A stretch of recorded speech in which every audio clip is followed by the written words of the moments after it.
الشكلي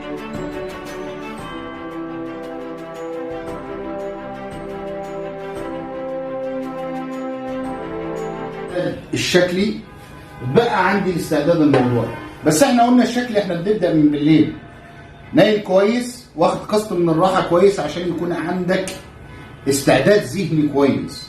بعدين بقوم الصبح اخد دش كويس، افطر كويس، ينشط الدوره الدمويه، اكون حاضر في المحكمه بدري. الحضور يا اساتذه، الحضور بدري.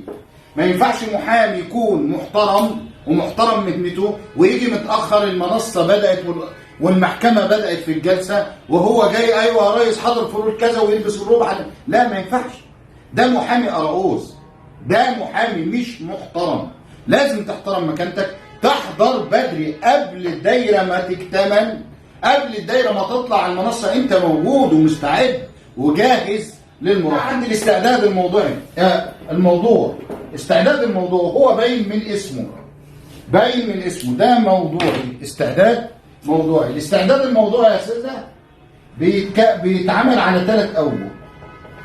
الموضوع اللي هو ايه؟ الملف بتاع سعادتك، القضيه اللي في ايدك، ده الاستعداد الموضوع. هستعد للموضوع ده على 3 أوجه او 3 كما تسموها 3 قراءات. القراءه الاولى، القراءه الاولى دي اللي بيكتب كده: قراءه الملف كما ورد.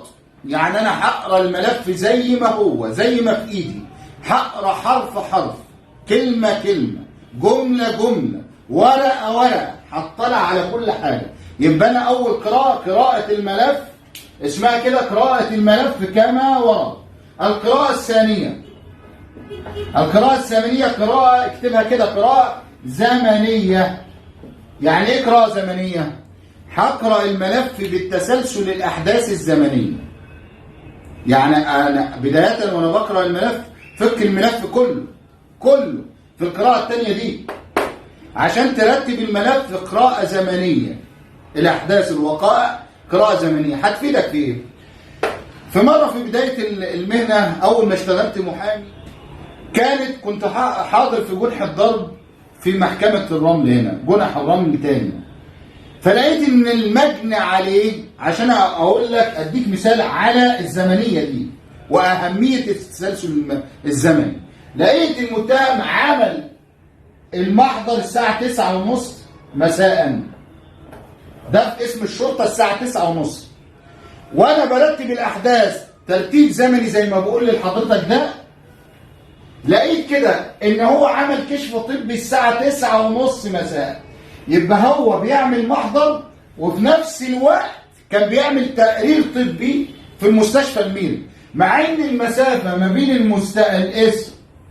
المسافه دي ما بين الاسم وما بين المستشفى بتاخد ساعه زمنيه، ساعه رايح وساعه جاي ونص ساعه على الاقل بيعمل التقرير، يعني 2.5 ساعة. يعني المفروض لو هو عمل المحضر الساعه 9:30 يكون متواجد الساعه 12، يكون متواجد الساعة 10:30 أو 11 بيعمل تقرير، يرجع تاني للاسم الساعة 12 أو الساعة 1.